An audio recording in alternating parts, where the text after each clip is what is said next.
Mjolnir. It began not in a forge, but with a prank. Loki crept into the chambers of Sif, wife of Thor, and cut away every strand of her golden hair.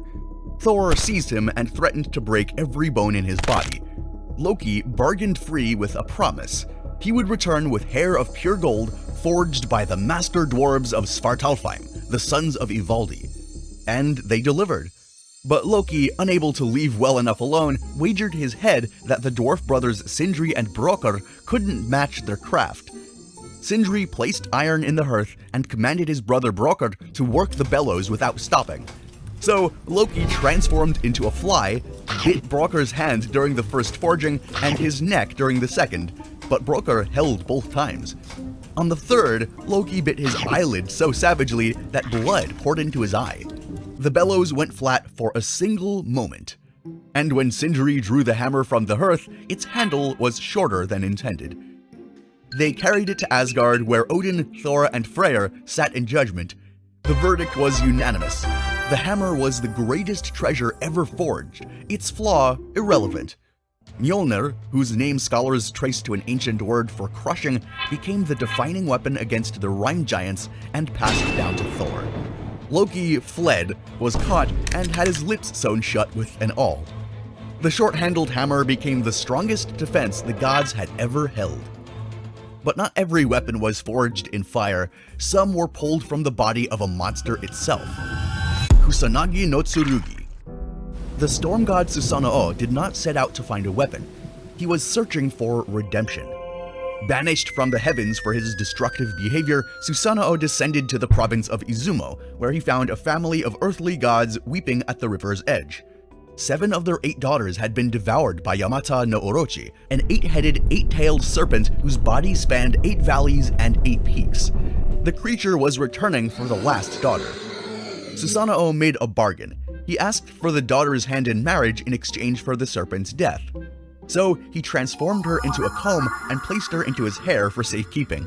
He instructed the parents to brew 8-fold refined sake and build a fence with 8 gates. Then he set his trap. 8 vats of sake, one positioned at each of the 8 gates. When Orochi arrived, each head drank deeply and fell into a stupor. Then Susanoo drew his blade and cut the serpent apart, head by head, tail by tail. When his sword struck the middle tail, it met something harder than flesh. Inside the body of the serpent lay a sword of divine origin. Susanoo drew the sword free and named it Ameno-nuhoko, the heavenly sword of gathering clouds. Susanoo offered it up to his sister Amaterasu, the sun goddess, as an act of reconciliation. From her hands, it passed down through the divine lineage until it became one of the 3 imperial regalia of Japan, a symbol of the emperor's divine descent. It was later renamed Kusanagi-no-Tsurugi, the grass-cutting sword. But some weapons weren't discovered, they were forced into existence. Tyrfing. Not every cursed weapon was made in hatred. Tyrfing was made under compulsion and cursed because of it. Svarflami, king of Garthariki and grandson of Odin, encountered the dwarves Dvalin and Durin as they emerged from their underground dwelling. He drew his sword, trapped them beneath his foot, and made his demand. Forge him the finest sword ever made within 3 days. A golden hilt, a blade that never misses, never rusts, and could cut through iron as easily as cloth. With no choice, the dwarves complied. When the sword was finished, it gleamed like fire. Then, before surrendering it over, they pronounced their revenge. Every time Tyrfing was drawn from its sheath, it would have to kill a man. It would be the cause of 3 great evils, and it would eventually kill Svarflami himself. Svarflami lunged at Dvalin to silence him, but the dwarf vanished into the rock. The sword was already in Svarflami's hand, and the curse was already inside it. The first evil came at Samso. Angatyr, oldest of the 12 berserker brothers and the sword's inheritor, met the Swedish champion Hjalmar in a duel on that island. Orvar Oder, Hjalmar's companion, cut down all 11 brothers. But Angatyr wielded Tyrfing, and Tyrfing did what it was made to do. Hjalmar killed Angatyr but took a wound from the cursed blade in the doing. He died from it before even reaching home. Both men fell, and the sword was buried in a barrow with the dead. The second evil came when Heithrekr drew the blade simply to look at it, and the curse acted the moment it left its sheath.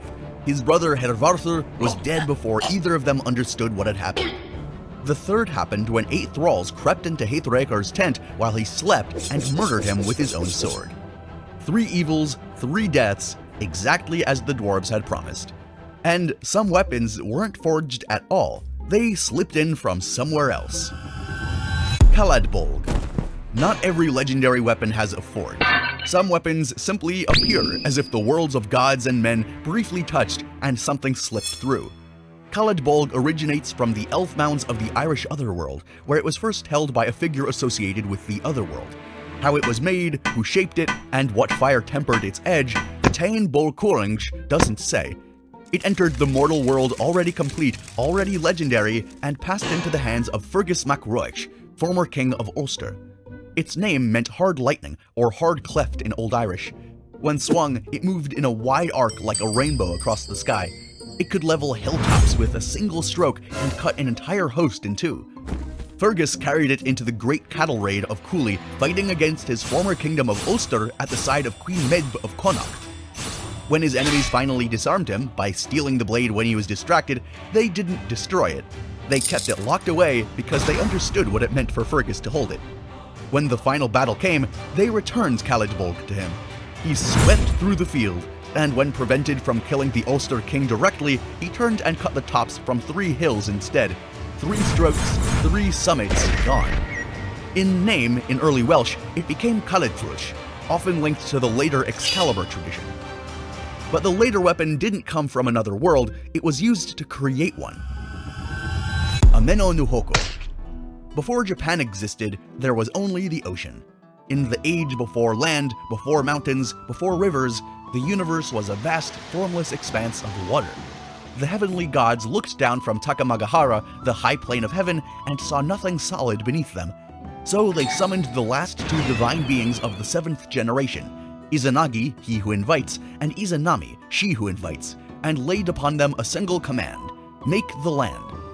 They were gifted the Ameno-nuhoko, the heavenly jeweled spear, as their tool for creation. Standing upon Ameno-ukehashi, the floating bridge of heaven connecting Takamagahara to the formless world below, they thrust the spear downward into the primordial ocean and stirred. When they drew it back up, the brine dripping from its tip coagulated and piled up, forming Onogoro-shima, the first solid island. They descended onto it, and from that single island, they gave birth to the 8 great islands of Japan, then to the rivers, the mountains, the winds, and the gods who would preside over each. An entire world, conjured not by battle, not by war, but by a single act of stirring with a jeweled spear. Whatever it was before, the Ameno-nuhoko became the instrument through which existence itself was organized. No spear was ever thrust with greater consequence. And once a world exists, something must defend it. Shahur. Most weapons are made. Shahur simply was, and at some point, it began to think as well. In Sumerian mythology, Shahur was the divine mace of Ninurta, the warrior god, son of Enlil, lord of the storm. Its name meant one thing only: Smasher of Thousands. It was built for war, shaped from divine material, and placed into the hands of a god who had never lost a battle in his life. But Shahur was not merely a weapon either. It could also speak. It could fly independently across vast distances, gather intelligence, and return with counsel. It didn't wait to be swung, it acted, observed, and advised. In the epic Lugale, the myth begins not with the Ninurta preparing for war, but with Shahur already watching.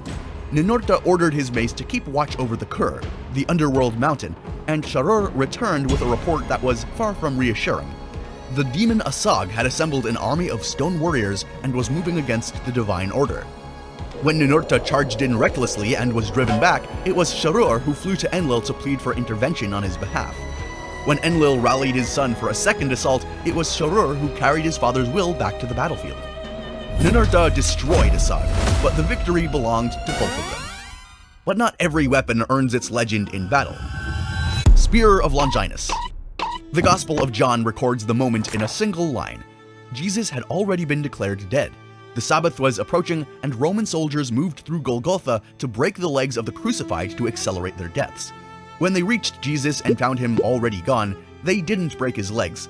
Instead, one soldier pierced his side with a spear, and at once blood and water came out. The Gospel names no one, The soldier who held the lance remains anonymous in every canonical scripture ever written.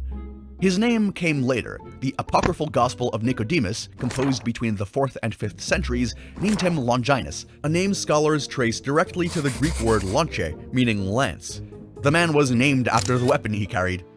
Later legend elaborated further. In these accounts, Longinus was said to be nearly blind. The blood and water from the wound were said to restore his sight, and he then converted to Christianity. These details do not appear in the canonical Gospels. They belong to the tradition that grew around the lance across the following centuries, and that tradition became powerful. Legend holds that rulers from Constantine to Charlemagne to Frederick Barbarossa each sought possession of the lance, believing that it carried divine authority over the world.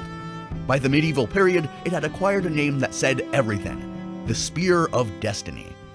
It began with one anonymous Roman soldier and one unnamed thrust. Everything else followed.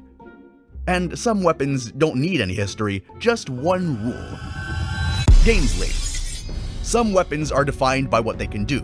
Dainsleif is defined by what it can't stop doing. Dainsleif, which means Dane's legacy in Old Norse, was forged by dwarves, its name bound to Dain, one of the primordial dwarves listed in the Voluspa. The text records no forge scene, no commission, and no moment of creation. Dainsleif simply exists in the hand of King Hogni of Denmark, already complete, already cursed, and already inevitable. Its law was absolute. Every time it was drawn from its sheath, a man had to die. It never failed in its stroke, and every wound it inflicted, no matter how slight, would never heal.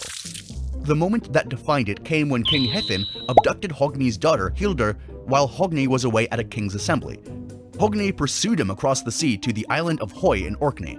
Hethin met him there and offered gold as compensation. Hogni's reply was recorded word for word in Skard Skarpramal. The offer had come too late. He had already drawn Dainsleif. Because the sword had been unsheathed, someone had to die. A battle then began that didn't end. Each night, Hildur walked the battlefield and used her sorcery to resurrect the fallen. Each morning, the dead rose and fought again. The Battle of Hjafningavig, the Battle of the Hefnings, continued day after day, death after death, with no victory and no end. According to the prose era, it won't end until Ragnarok. One sword drawn at the worst wrong moment, an eternal war as the consequence. If you enjoyed these myths, check out the next story on screen. It's just as unbelievable.